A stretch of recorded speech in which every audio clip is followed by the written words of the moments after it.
people might mistakenly think, well, come on, I would never be stupid enough to get into a cult. Okay, fine, but I'm telling you, it could happen to anybody. Nobody knowingly joins a cult. When you are in a cult, you don't know it. So you never know you're in a cult. You would certainly never join one. And there's probably a million different ways to get sucked in.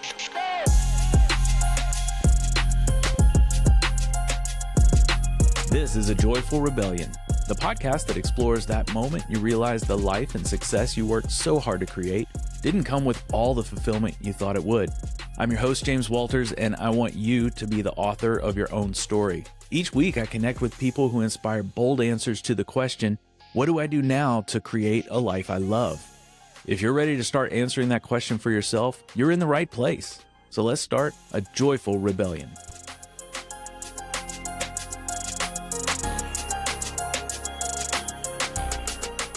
Hang on to your handlebars because today's guest is taking us on a wild adventure inside the tiny cult he escaped from after 20 years of not realizing he was ever in a cult to begin with. Peter Young is the author of the memoir Stop the Tall Man, Save the Tiger, and we discuss what it was like to be in a tiny religious cult, how he finally realized he was in fact in a cult, and how he got out. Stick around to the very end because Peter also gives us some major red flags that might signal you or someone you care about is involved with a cult, because as he explains, it's easier to fall into than anyone could ever believe.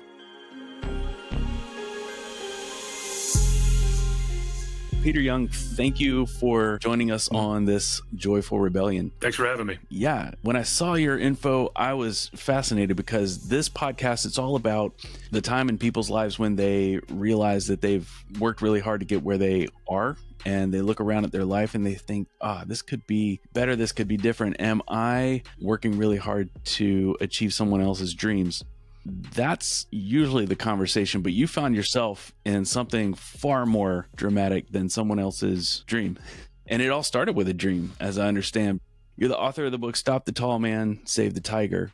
It's a memoir, and it tells a story about the situation you found yourself in. So I don't want to give it away. I want to let you run with it. Sure. Again, thanks for having me on. And it's interesting the way you started into that, because yes, this whole thing kind of started with a dream, but I wasn't living someone else's dream. I was living a nightmare is really what I was doing. I unwittingly married into a tiny but destructive religious cult when I met and married the love of my life. So this would be 1997, so a long time ago. We were married for over 20 years.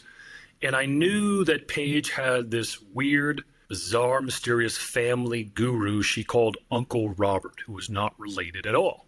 And I remember when I met her, she was everything I had dreamed of and prayed for in a woman. She was wonderful in so many ways. She was beautiful. She was Christian. She was athletic, etc. And she talked constantly when we first met about her father and this Uncle Robert. So after like 2 weeks, James, I was ready to marry her, but I thought, well, I have to find out who this, Uncle Robert character is. And when I met her father, a little odd and weird, but harmless.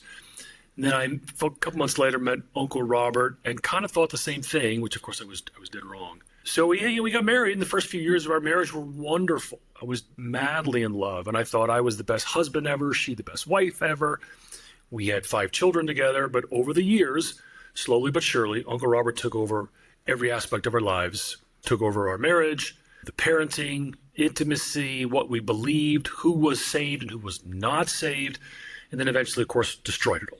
Broke up my family and destroyed my marriage. Whoa, that's all. Wow, yeah. That's a lot.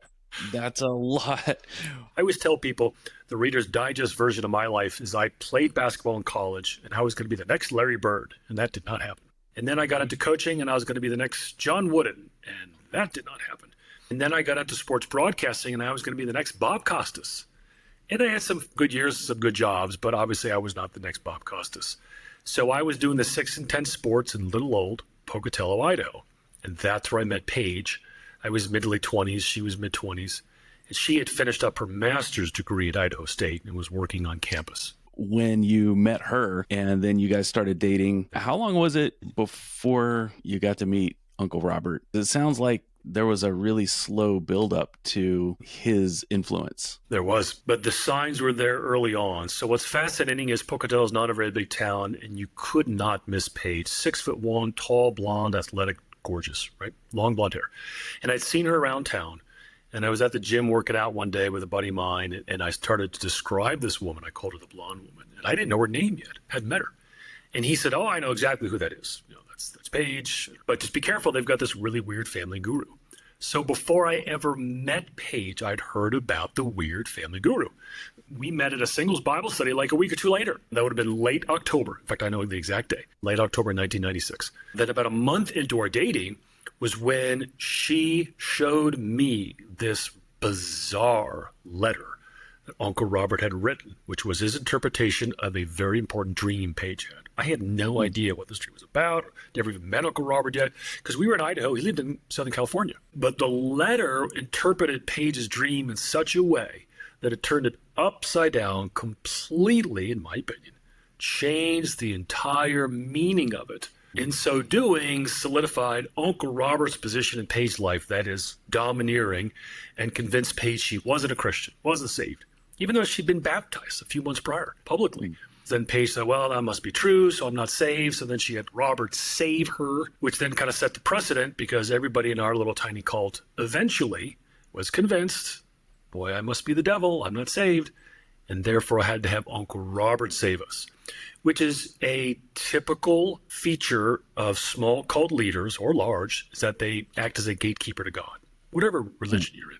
And that's what Uncle Robert did. So we met in late October, started dating. I got the letter. I read the letter a month later, met Uncle Robert in April at Paige's older brother's wedding, and then 3 months later, we were married. I guess Uncle Robert wasn't putting off any getaway vibes at that point. It seemed harmless, like you said. What was it like the first several years? Because it seems like he gave you guys a lot of rope. Well, that's an interesting way to put it. Yeah, so, he was living in Southern California, just outside of Riverside. We were in 1 year in Colorado, but mostly in Idaho, small town Idaho. He was always a phone call away. I think we just started email, right? This is mid to late 90s, so we just started emailing. But looking back, I didn't realize how much Paige relied on him and how much she spoke to him. I didn't really realize that. To me, he did not have that much of an impact on our lives. So again, I was head over heels in love because we would see him like once a year, maybe for those first few years. And again, weird, like really weird, but not to the point of criminal or, well, we need to get rid of this guy until a few months or a year after 9/11. So if I can, I'm going to indulge everybody in this story. Now, I grew up in northern New Jersey. I had high school classmates who were in the Twin Towers that day. They got out. I had a classmate who was widowed that day. So 9/11 was kind of poignant for me. I remember where I was and when this happened, when I found out about it, etc. Well, about a year later, Uncle Robert's in northern Idaho. We're at Paige's parents' house, and we would have these conferences when he would come and talk. And it wasn't a meeting or a gathering or a Bible study. It was a conference because it was Uncle Robert. And he was going on, and I never knew this is how he believed, but he was going on about how President Truman was a Jew and FDR was a Jew. And he really, kind of spat the word out with a lot of anger. And that 80,000 people died on 9/11. This was my entree into his raving anti-Semitism. He believed that all of recorded history was basically a battle or a struggle between Jacob and Esau. So if you know your Bible, the story of Jacob and Esau, it's in Genesis in the Bible. And Jacob becomes greater Christendom, like the lost tribes of Israel. And Esau becomes Edom, which is modern Jewry. So then you take this through this kind of elaborate rendition of history to where every recession, depression, 9/11, whatever it is, usury, is a front for Jews trying to control Christians. So this is like 3 years into our marriage, 4 years into our marriage. And I was stunned because I had no idea about this side of him. And I remember telling Paige that night, I said, honey, I don't think we should have anything to do with this guy. Do you realize this is what he believes, how dangerous this is? And I was very concerned, and she listened, but I didn't follow up. I didn't press it. And, if I had, would she have left me then? I don't know, maybe. But, we only had 2 kids at the time, and I never revisited it. And I should have, and it was my fault. Because it only got worse from there. Let's rewind just for a minute. How did he come into their lives to begin with? It's a fascinating story. He was born and raised in Syria, which would be, kind of the cradle of Islam, right?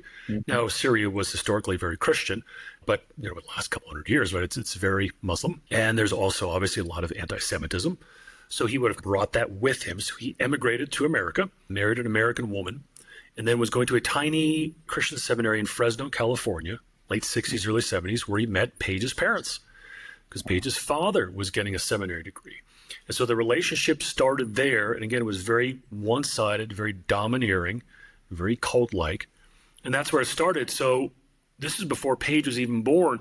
So Paige was born into a world where Uncle Robert was the expert on everything. So she's known no other world. Okay. So she was pretty much born into that relationship, into his status. Correct. It sounds like her parents were still on board. Yes. Jack and Kathy, Paige's parents, let's just say they were ripe. I think it's probably the best way to put it, for someone like Robert Booty, which is his real name, to come in and cultivate this very unhealthy relationship. But I will also backtrack and say this could happen to anybody. People might mistakenly think, well, come on, I would never be stupid enough to get into a cult. Okay, fine, but I'm telling you, it could happen to anybody. Nobody knowingly joins a cult. No one ever knows they're in a cult, because cults, while they come in all different shapes and sizes, are at their core about undue mind control, manipulative, coercive mind control. So when you are in a cult, you don't know it, right? You're always in something better. It's a self-actualization group or a church that's enlightened or whatever it is. So you never know you're in a cult. You would certainly never join one. And there's probably a million different ways to get sucked into it. I saw your quote that said, you never know you're in a cult until you are no longer in the cult. Right, until you only know you were in a cult. Because Right. Think about it. The moment you would say, James, boy, this is really weird. Hey, buddy, are you seeing how weird this is? The moment you can say that is now the moment where that undue mind control is losing its grip on you. If it still had its grip on you, you would never ask that question. But only when you can really step back and question it, then you could say, oh boy, that was a cult. In the years after you got married, you were having kids, you and your wife were doing the family thing. You were going to your own churches, it sounded like. You're doing your own thing. Was Robert just distracted? Was he doing other things? He wasn't yet focused on you. Was he focused on someone else before he really started to tighten the grip, is what it seems like. Yeah, that's interesting the way you put that. Was he distracted? Yes, he's often distracted. His distraction would have been Paige's parents, number one. He was always cultivating and working on that relationship to where they looked to him for everything. And then, of course, the same thing with Paige. I don't know those first few years what he really thought of me. I think he probably knew he didn't have much control over me, because for many years I kept a secret because I went along to get along, because I knew how much Paige adored and revered the man. But other than that time after hearing about his raving anti-Semitism, I was quiet. I didn't say much about it. So I went along to get along. But he lived in Southern California. We lived in Idaho and Montana, so we were far away. He would come. We would have our conferences where he would teach us. So it was hard to say like he was kind of sinking his teeth into me or sinking his claws into me. It was more a result of, this guy's not going anywhere. And if I'm going to have this guy be a huge part of my life because my wife adores him, I would rather this guy be really brilliant and interesting and well-read versus a nut job, right? So maybe it's me. Maybe I just don't get his brilliance. And so then I try to engage him and ask questions. But the problem is you're never supposed to ask questions of the cult leader. So instead of getting good responses from him, oh, okay, Peter, good question. Here's what I meant by that. Here's what I think. It was always, why are you so stupid that you don't understand me? And so then every time I would ask a question, I'd kind of get a response like that. I would be diminished in the eyes of my wife. And I could tell by the way she would react around me after having been around Uncle Robert. I knew that there was a, boy, I wish Peter would get it, kind of a vibe. That's fascinating. So you learned pretty quickly to keep your mouth shut, especially when Paige was around. Well, you would think I should have learned quickly, but I can't say that I did, because I kept asking questions even up to, Paige left me in January 2017. So I can remember in spring of 2016. Here's a good example. So, in the Christian faith, there's tithing. You've heard of tithing. Sure. Where you're supposed to give back 10% of what you have been blessed with, right? Like it's a way of saying thank you, God, right? And you go to the church or other Christian organizations or whatever it is. And over the years, we would tithe here or there and to Uncle Robert, and then eventually it became all Uncle Robert all the time. Oh, And spent a few years being broke. I sold real estate for a living, and we moved during the recession, and we were clobbered. So he's like, well, instead of sending me tithe money, I'll just tithe it back to you. This was his thinking. And it's so bizarre. And if you're listening, you think, Peter, I don't understand it. It's hard to understand. It's not supposed to make sense.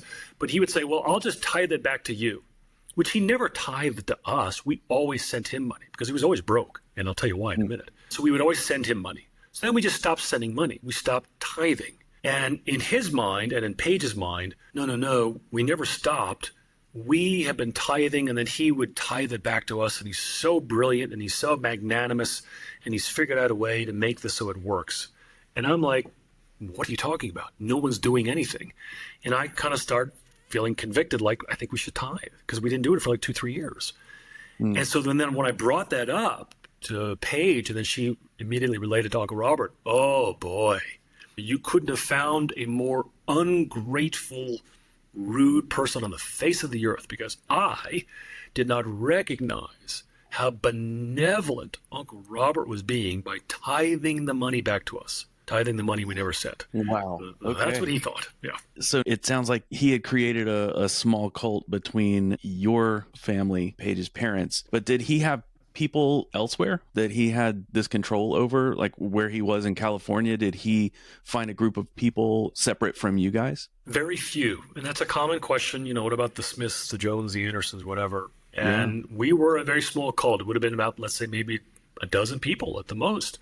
But there was a brother Michael, who, again, I always describe it as thinking Batman and Robin. Uncle Robert was Batman, and Robin, the sidekick, would have been brother Michael. Single guy, have no idea what he did for a living, but lived in Southern California near Uncle Robert. And then when Uncle Robert would drive around for his ministry, Michael was always there, because apparently Michael had nothing else to do. So he was always there at the conferences. There was another guy, George Bookman, who was part of this for a while. He lived in northern Idaho near Paige's parents. He got out. He and I are good friends, and we both learned from this. But other than that, there weren't that many. I don't even know where to start. Number one, I'm just fascinated of what was Robert's end game? What was his goal? Did he just want control over some people? It doesn't sound like it was a financial goal. Yeah, another way to put it would be, well, what was he getting out of it? Why did he do this? It was a small group, but the way I would describe it is he had an enormous amount of control over a family. So Paige, her older brother, and her parents, and then my family, none of the extended young families. So my parents, my brothers, my sister-in-laws, none of them were a part of this, none of it at all. They kind of knew about this Uncle Robert guy, but that's it. So it was a small group, but they were devoted to him, right? So here he has these people who are devoted to him, who speak highly of him, who do whatever he says, right? It's intoxicating. All cult leaders, again, they can come in different shapes and sizes, but they all have similar characteristics. They're very narcissistic. They have a grandiose sense of self. So right there's about all you really need to cover, this grandiose sense of self and this narcissism, which is really present in every cult leader. They feed off of that devotion and that control. There was a little bit of a financial element because we all eventually tithed to him. We all sent our money to him. He certainly wasn't getting rich. But I should point out that one of the other caveats or very interesting things about his theology, his ideology, whichever one you want to call it here, was that he taught that casinos are the true churches in America. And so that the churches that you and I would go to on a Sunday are a complete waste of time. But anybody can go into a casino, regardless of your race, your religion, your bank account size, your success in life, and be blessed by the Lord. This is his thinking. And I remember thinking like, well, okay, but when I go into a casino, I see people worshiping money, not God. And yet, that's what he believes. And of course, Paige's parents believed it. Paige believed it. So when he would travel around the country, so he would, again, grandiose sense of self. He would go to D.C. and lobby for whatever it was, which I don't know what he was lobbying. He would meet with congressmen and senators and supposedly had meetings with Alan Greenspan, the former chairman of the Fed. He'd call him Papa Green. And on his way in his little beat-up car that he would drive around the country, he would stop at all the Indian casinos around the country. He would gamble for his gas money. And he would tell these stories about how he's blessed, and it would be like this kind of hushed reverence as he would tell these stories, and Paige and her parents would soak it in. And I would roll my eyes like, are you kidding me? Like, do you believe this? Casinos are big, beautiful buildings for a reason. the house always wins. Yeah. So when we would have our conferences in northern Idaho, there still to this day, there's a casino on the Indian reservation, the Coeur d'Alene reservation, about an hour and a half away. So we would have these conferences during the day. We would sit in the living room and listen and talk for hours. And then at night, all the adults knew that I didn't want to go. I didn't really like gambling. If you want to go out with your buddies and play 21 or whatever, fine, go ahead. But to think that you're going to make a living at it, come on. So I would stay back and watch the kids. And they would go, but they wouldn't say they're going to the casino. They said they were going to the office. So the casino was Uncle Robert's office. Then a year or two after, Pages left me, and I had been brainwashed for about 2.5 years. We can get into that in a bit. But when I finally got rescued and got out of it, and I was reconnecting with friends that I hadn't talked to in years, a friend of mine from college, I was describing all this. She's like, Peter, wait a minute. You guys all sent him money every month, and he gambled all the time. And I remember thinking, when you put it like that, it doesn't sound good, does it? Wow. Yeah. One of the other things I really want to talk about, because we're going from the time where you thought he was kind of harmless, he was arm's length, then he started creeping into your life. It also sounds like he started really separating you from anyone who could be a sounding board. And that seems like something that would be pretty common in any cult situation. You don't realize you haven't talked to your good friend or your advisor. And I know I read in your book that you had left just about every church you guys had found and attended. I guess maybe Robert compelled you to do that. If someone out there is listening right now and is in a cult and has no idea, what inventory could they take of the people in their lives or the things that they do or the things that maybe they think is normal to them? It's not normal to most people. Anybody, let's say, who is under the undue mind control of a cult leader, a cult guru, will have answers. They'll have ready-made answers, as I did for a while. But cults maintain control of their members through a number of means, but mainly paranoia, isolation, and secrecy.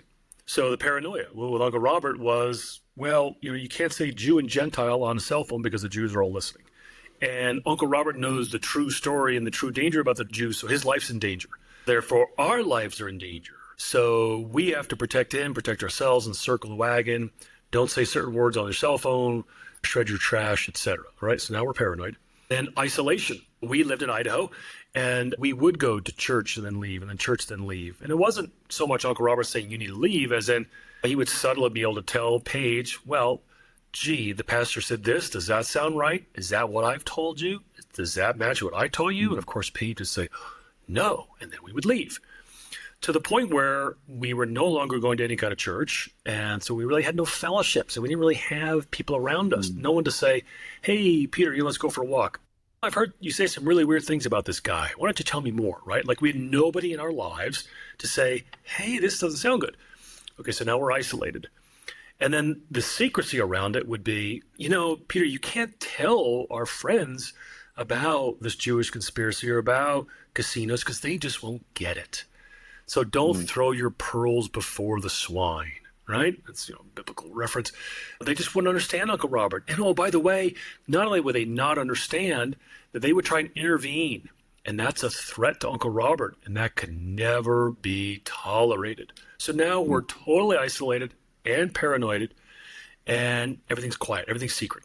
While this is all happening, I'm a sports broadcaster. I'm on TV. I'm working for ESPN. I'm traveling around the country, and nobody had any idea. Our neighbors down the street had no idea. Some small cults, maybe even large ones, but certainly small ones, can hide right in plain sight. Yeah, because I know my experience with seeing cults is the one in Texas, Waco, where the feds came in, or this was, I think it was before my time. I don't know, maybe, but the Jim Jones drinking the Kool-Aid, that's where it came from, where a lot of people died in that situation. So a lot of the public is used to seeing one cult leader with many, many followers, and it's super dysfunctional. What you're describing, like you said, hiding in plain sight, much smaller group, hyper dysfunctional, but no one would know. Right. And I remember, I'm old enough, I'm 55, so I remember Jim Jones in Jonestown. The interesting thing, it wasn't Kool-Aid, it was a different drink, but everybody knows it as Kool-Aid now.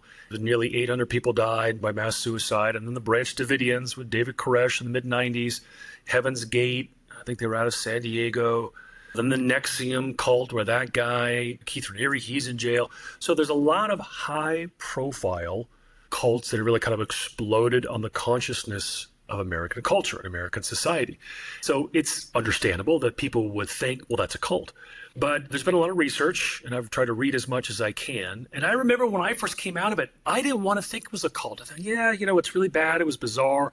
What Uncle Robert did and said was wrong, was unbiblical, was wicked. But come on, it wasn't a cult. And then I read a book on cults, and I ended up highlighting like half the book, and my jaw hit the floor. And it was like, it was a cult. Like I couldn't avoid it.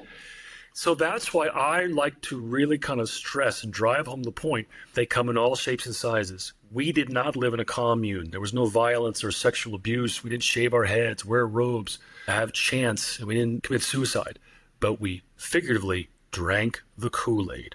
And the Kool-Aid is the undue, manipulative mind control of a leader over his followers. So when you think about it from that perspective, it's pretty easy to hide.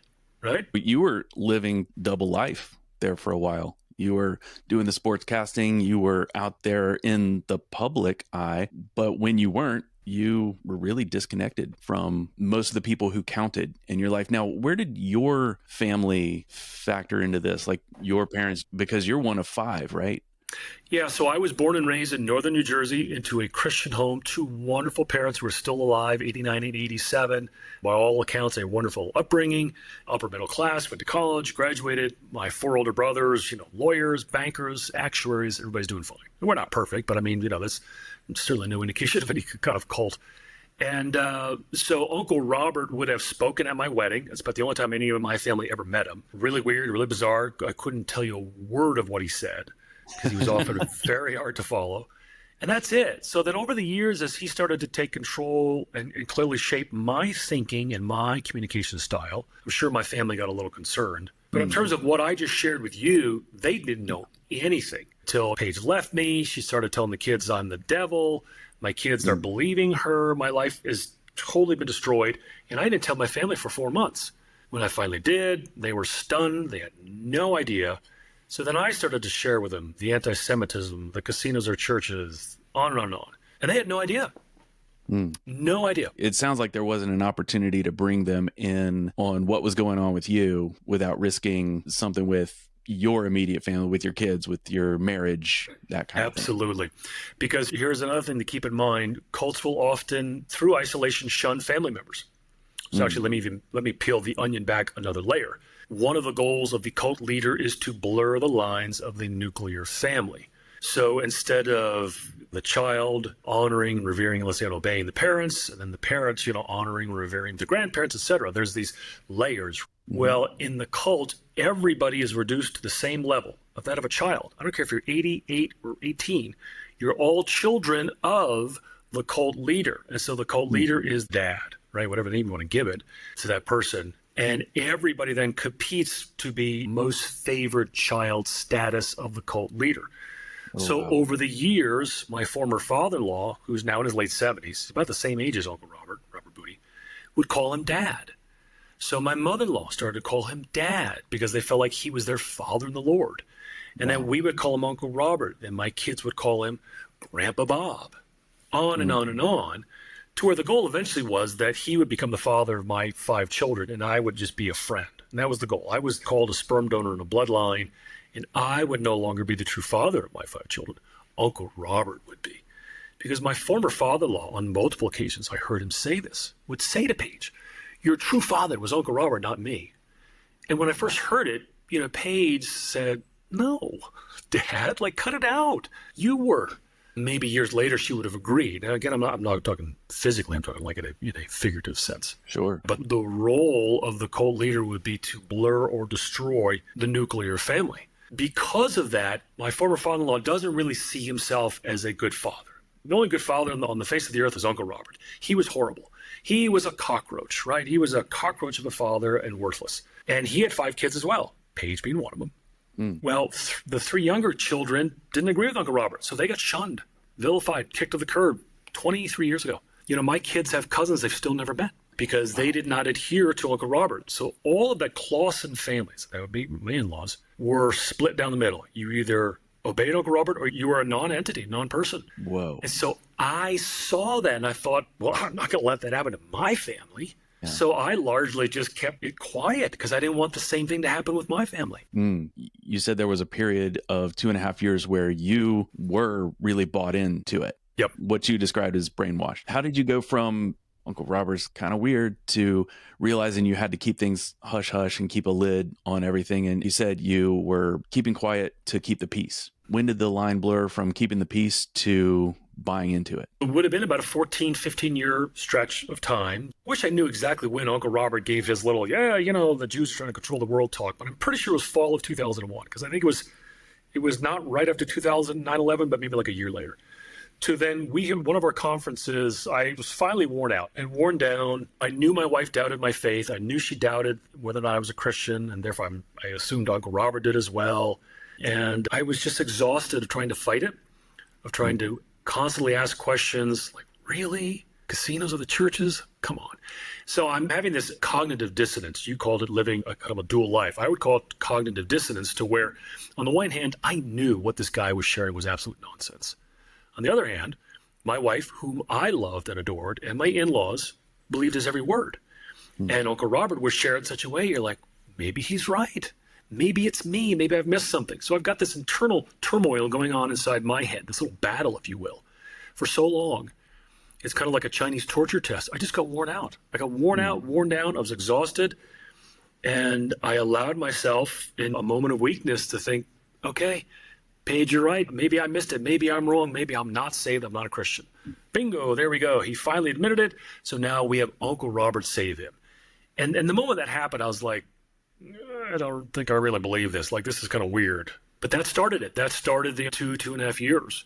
And then as my life spiraled out of control from there, to where really I was hoping that this would bring my marriage back to where it once was. It was really, the kind of the beginning of the end. I drew more and more close to Uncle Robert, because at that point then I saw him as the solution to my problems rather than he is the problem. Yeah. And that's another tactic of cult leaders. They make you an emotional and mental wreck, and then they prescribe the cure. You don't recognize that they cause you to become a wreck, but you see that they provided the cure. So now it's like a self-perpetuating cycle, right? Right. You give up more control to this person whom you think just saved you. That would be hard to see that coming, especially over a 14-year slow burn like that. When you did get into that period of time, you had a family to provide for. Did that start to affect your day-to-day? Or were you able to compartmentalize work, then come home and fulfill your other role as husband and do all the things that would make Uncle Robert happy? I would say largely I was able to compartmentalize things. At that point, my broadcasting career kind of died on the vine. Living in Montana, I wasn't living in Denver, LA, or Phoenix, so my work had really dwindled. So now I'm mostly selling real estate.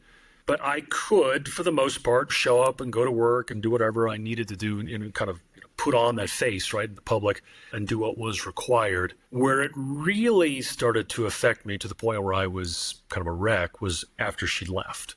Because when she left, I was very much emasculated. I had gotten to the point where everything Paige said, everything Uncle Robert said was correct, and I was wrong. Everything was my fault. I deferred to them, and I was a shell of a man. I was a shell of myself. There is the notion in Christian thought and Christian faith that we are victorious, right? Like, as a Christian, we have victory over sin, victory over death, etc. We're victorious, right? We're winners. Yay, here we go. Well, I was anything but victorious under Uncle Robert. I was anything but confident. The worst moments in my light of doubt and fear were when I was in the most constant communication with him, and that's not by coincidence. So then when she left me, I was a wreck. I couldn't sleep. I couldn't eat. I was never suicidal. I lost 30 pounds. I went on 1 to 2 hours of sleep a night for months. I mean, I was miserable. Wow. That affected my life. Yeah, at that point. When that separation happened and Paige decided she wanted to leave and you went through all of the emotional stuff, was Robert still trying to have a hold over you? When did you realize you needed to cut the cord from Robert completely? Sure. And how did that go? Yeah. To condense it, and then I'll build from there, I always tell people, listen, I was brainwashed for about 2.5, 3 years, and it took me about a year to fully recover and get back on my feet. Now, I would encourage everybody to buy my book, Stop the Tall Man, Save the Tiger, and read, because This period that I'm talking about, which happened in 2017, is absolutely stunning, jaw-dropping, fascinating case study of evil, manipulation, and psychological warfare. I look back at it now and just shake my head and say, how did I allow this to happen? But the stuff that he was saying to me and writing to me is absolutely wicked and bizarre. But again, at the moment Paige has left me, I'm thinking the only person I could talk to is him. So I'm only talking to him. No one else in my life knew what was going on. The kids didn't even know, our 5 kids. The oldest ones probably had an idea that something was going on. Paige left me, took the 3 youngest kids up to Idaho. The 2 oldest, who were high school and college age, stayed with me. So I'm having these crazy conversations with Uncle Robert, who is still convinced now, because I've been tried to be saved by him, I think, 3 times. I'm still not a Christian. So I've gone through this exercise with him 3 different times now, which again was all fraudulent, all wicked, all evil. Him trying to be a gatekeeper to God, unbiblical, unchristian, you name it. We're still going through this process. Now it's a month in, now it's 2 months in, now 3 months in, and I'm kind of getting the vibe like Paige is not coming back anytime soon. I was holding out hope that she would change her mind, and from here on out, our marriage, like the phoenix, would rise, and what a great example we could show of we stuck together. That obviously didn't happen. Because Paige left, which is totally unbiblical. Now here's Uncle Robert, this guy apparently knows the Bible better than anybody. He's always going to support her over me. So now he's got to come up with an excuse. Well, how can I support what Paige did? Because I was faithful. I never slept around. I never wanted an affair. None of that ever happened. I was never abusive. I never got physically violent. I hardly ever shouted at the woman, nothing. So then I told the children early on, I'm sorry. I took all the blame. I love you. And I still love your mom. Well, when Paige found out that's what I told the younger children, she said, well, why did you tell them that? I said, because it's true. She said, no, you never loved me. You only thought you did. Therefore, you lied to the kids. Because if daddy still loves mommy, why did mommy leave daddy, right? And Paige wasn't about to be the one to blame for this. So then she started to go on this kick about how I was a sperm donor and a bloodline. And I should get away from the children and just be their friend. Because you're not a father, Peter, and you know it. You're nowhere near the true father. You're just a dad, barely. Be a friend. So then they just went on this biological determinism and all this. Uncle Robert and Paige did. And that was 3-4 months after she left. That I knew was wrong. And that really started the ball rolling. Yeah, that probably got you fired up when you realized how much unreality your kids were being exposed to at that point. I'll tell you why it was so sinister. So remember I discussed earlier about the cult leader trying to blur the lines of the nuclear family to where the nuclear family is really secondary if it even exists, right? The family is the leader and everybody who follows him. So Uncle Robert Booty, has 2 sons of his own. And those sons are now middle-aged. And they had daughters. They had no sons of their own. So Uncle Robert had no direct male heir. He had sons, but no grandsons. So no one to carry on his precious bloodline, because of course only Uncle Robert knows the true gospel, knows truly what's going on in the world with geopolitical events, etc. So somehow we have to protect him and his bloodline and his family tree. So after we had 5 kids, Paige wanted to be a surrogate and provide Uncle Robert with a male grandson through Robert's oldest son, who I had met once, who was married. They had daughters. Neither one of us had ever met his wife. And I'm like, are you kidding me? And we had talked about having a 6th child. And she's like, nope. And I will not even think about having that until I get to at least offer this to Uncle Robert's oldest son. I, of course, was very much against it. This is like 2 years before she left me. And I was repulsed and sickened by the idea of her being pregnant with Uncle Robert's grandson, which, she would do in vitro. And I remember thinking to myself and asking her, well, what happens if you have a girl? Would you try again? She's like, yep, as many times as I need to. Whoa. So here it was, his bloodline, his DNA is precious, needs to be preserved at all costs. 2 years later, my bloodline is a biological prison. And I'm thinking, what changed over 2 years? It was obvious at that point, right? I mean, it was obvious this is wrong. Yeah, that took a dark turn. When you realized something had to change, who did you go to? Who did you lean on? How did you get yourself out of it? And the bigger question is, as you were going through that, how did you even calibrate what was reality anymore? Like, how did you know, okay, I can trust my instincts here, or I can trust that person's word there? How did you make sense of what was real? I tell people There are three things that really saved me: faith, family, and friends. So first and foremost, my faith, because even though for about a year, let's say, it was obvious that Paige, Robert, and Page's parents thought I was a liar, a fraud, a devil, and not saved. And I was starting to believe them, as crazy as it sounds. But you know what? After she left me, and I would have these dark moments where I couldn't sleep, guess what I would do? I'd read the Bible and I would pray. And I knew the Lord heard me. I knew the Lord loved me. So back in the recesses of my mind, I knew I was saved. And yet here I've got this, it's kind of like, the two wolves, right? The angry wolf and the good wolf, or whatever that phrase is, or that saying is, depends on which one you feed. And then there's this crazy Uncle Robert wolf telling me, no, that you're a devil, you're a fraud, you're not saved. But eventually I realized that, no, he's wrong. This is wicked. And it was truly the Lord opening my eyes and ears to see all this. If he doesn't open my eyes and ears, I'll never see it. And I believe he did that through my faith and friends. Because what I would do is I would get these emails from Robert and Paige. They were just awful, off the charts awful. And they would send me into a tailspin when I would get them, anxiety, fear. And I would send them to, like a brother, my attorneys and friends. And I'd be like, have you read it? Should I read it? And I can't imagine what was going through these people's minds because it was so bizarre. Every now and then they'd be like, you might want to wait before you read this email, because they were so bad. So, of course, they saw it right away. They saw how crazy it was. They were very kind, very patient, and they slowly but surely helped me see. Because when I first told them, I said, listen, here's what happened. Please don't say anything negative about Paige and Robert. Just support me. And as hard as it was for my friends and family to do that, they did for about a month or two. And then one brother was like, I'm sorry, I can't do this any longer, And he just unloaded on Paige. Yeah. And I remember thinking, how could you speak negatively about Paige and Uncle Robert without endangering your eternal soul? Literally, that's where I was at. Whoa, okay. So it was drip by drip. It was no one light bulb moment like Saul on the road to Damascus. It was gradual. Did you compartmentalize your faith? And what I mean by that is, how did you lean on the same faith that was basically weaponized against you by Uncle Robert? You realized that Uncle Robert was the problem, not the faith. So you stuck with the faith. How did you go about not mixing those things up? Because it sounds like with the cult situation, a lot of things get mixed up. Like you said, work religion into how the nuclear family is structured and everything serves the cult leader's purpose. But how were you able to stick with your faith after going through it? I love the way you phrased that, weaponizing faith, because that's exactly what he did. It's exactly what Robert did. And then through Paige and her parents, they clearly weaponized his theology against me. Here's how I would phrase it as well. If you mishit a golf ball by, like an eighth of an inch off the tee, 100 yards down the fairway, it's way off to the left or way off to the right. It's nowhere near the pin where you were aiming. Uncle Robert would read from the Bible, right? So he would, in essence, tee up the right golf ball, to continue the analogy.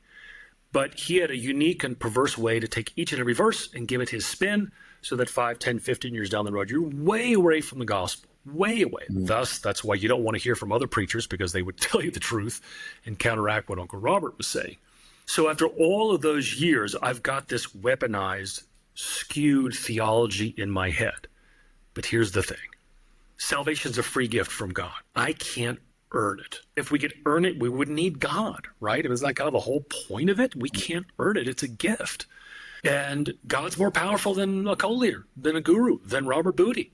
So it was the Lord being able to open my eyes and ears. It started with him, with his ability to say, Peter, you need to see the truth here. And that's where it started. That's about the best way I can describe it.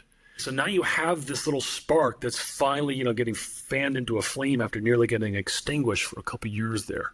And then it just becomes obvious. Like all these other people that you share a common faith with, that you've known for 30, 40, 50 years, right, before you ever met Paige or Uncle Robert. And they're all saying the same thing. And you finally realize, wow, I was misled. I had been led astray. Yeah. And then leaning on your faith, your family, your friends, they helped you out of that. Now, you've got a book, and we've talked about it a little bit, called Stop the Tall Man, Save the Tiger. You wrote that as a memoir. What was it that led you to feel like, I need to put this down on paper? Because I remember in the prologue that someone suggested you write it as a novel, like fictionalize it. And you said, no one would believe this. They'd laugh at it. So you wrote it as a memoir. Yeah. How it started out was I've written one book already. So I've written two now. And the first book was a novel called The Blue Team about faith and basketball. And I was working on the sequel when my lawyers, because, the 5 kids and the divorce, I'm still dealing with my attorneys and they're great. They said, Peter, just give us a timeline of the marriage, when you were married, when the kids were born, etc. Well, a 1-page synopsis became 5, became 10. And then during COVID, I just couldn't write fast enough. It was very cathartic, very therapeutic. And so I wrote the whole story because so much of what happened, I needed to kind of work through it. So it was my way of processing the destruction of my marriage, the destruction of my family, the implosion of a good half of my life. And it felt great to write it. People say, wow, how brave of you to put it on paper. Thank you, but I don't consider it brave. It was unbelievably helpful. I could not move my fingers on the keyboard fast enough to get it out there during COVID. And then it was done. I sat on it for about 2 years. And I thought, the kids have heard so much from one side. Peter's the devil, Satan, sorcerer, liar, abuser, coward, tyrant, bully, whatever. They've heard all that and more. I thought they need to know the truth. So I not only published it for them, but also for others as a cautionary tale that A, this could happen to anybody, and B, small religious cults are real, they're out there, and you need to be vigilant and be careful. What a story. What a story you have. And what courage it must have taken for you to pull yourself out and get yourself back where you want to be.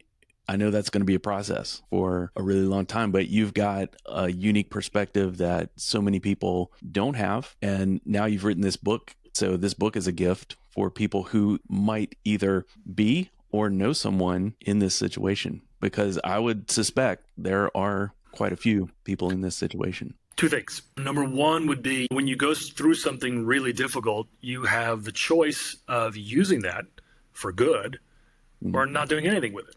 What I went through was not fun. What I went through, when you read the book, you realize it was really bad. It was awful. But I could just put it behind me and never revisit it, or I could use that pain and channel it to try and help others. And that's what I've chosen to do. And that just feels right. Again, that doesn't feel courageous to me. That just feels like, what else am I going to do, right? I might as well put it to use. Then number 2, in terms of people, let's say, not falling into a cult, or if they know somebody who is in a cult, I'll share with you what I would consider are the biggest red flags. Doesn't mean you're in a cult or someone you know is in a cult, but these are huge red flags. The first and foremost would be someone you know and love has broken off all historical contact. So they don't go to church anymore, Bible study, bowling league, book club, Friday night beers, whatever it is. They've kind of pulled back. They don't email, they don't call, they don't show up, you don't see from them. It's a red flag. Then number 2, they've got a certain new person in their life. There's all kind of praise for this person. You're not allowed to ask any questions. Could be a new pastor, or it's some self-actualization business group, whatever it is, right? And this new person is kind of like taken over your friend's life, and everything that they say, what they write, is influenced by this one person, and you're not allowed to question that one person. Those are huge red flags. So I encourage people, you have to stay in communication, because really the most effective tool the cult has is the isolation and secrecy. I mean, the paranoia helps. It's really the isolation, because if they can get you, James, by yourself, they can work on you and beat you down, because you have no one to say, wait a minute, does this sound crazy to you? Because if they've isolated you, everyone else will say, no, James, you need to focus more and, have faith or whatever. But if you and I go together and you're like, oh my God, Peter, this seems weird, I'll be like, yeah, it is. Let's get out of here. So that's why isolation can be so dangerous. That's great advice. Peter, I really appreciate you sharing your story and giving us this gift of helping everyone who's listening here. If they do know someone where those red flags fit, reach out to them. Don't let them go it alone. And take the first step, because if someone truly is under undue mind control, is headed into a cult, they don't know it. To them, there is no problem. They will probably not reach out to you. You have to take the first step. That's great advice. Where is the best place for people to connect with you if they want to get your books? You've got 2 books. You've got another one coming out next year, right? Correct. Yeah. So I don't have a title for the sequel yet, but the sequel to The Blue Team is coming out in 2024. The Blue Team's a novel about faith in basketball. Stop the Tall Man, Save the Tigers, the memoir. They're both available on Amazon. You can also go to my website, authorpeteryoung.com, I have links to other podcasts. I've got videos. You can also then go there and get straight to my books. And I do a lot of book reviews on YouTube, which is some fun that I love to do. So I've got, I think, like 70 or 80 of them. And you can find those as well. I'll have to check some of those out. That sounds like a good time. I'm always interested in reading a new book or getting a new book suggestion. So thank you for that. Yeah, you bet. Peter, thank you so much for the conversation. It's been fascinating. James, thanks very much. It was a pleasure to be on your show. Thank you so much for joining me today, and be sure to come back next week. Oh, and can I ask a favor? I love connecting with people who have either led their own joyful rebellion or professionals who help others through that journey. So if you know someone like that, there's a big yellow button on the homepage at ajoyfulrebellion.com. I'd really appreciate you reaching out with a suggestion or introduction. Thanks again, and I'll see you back here next week.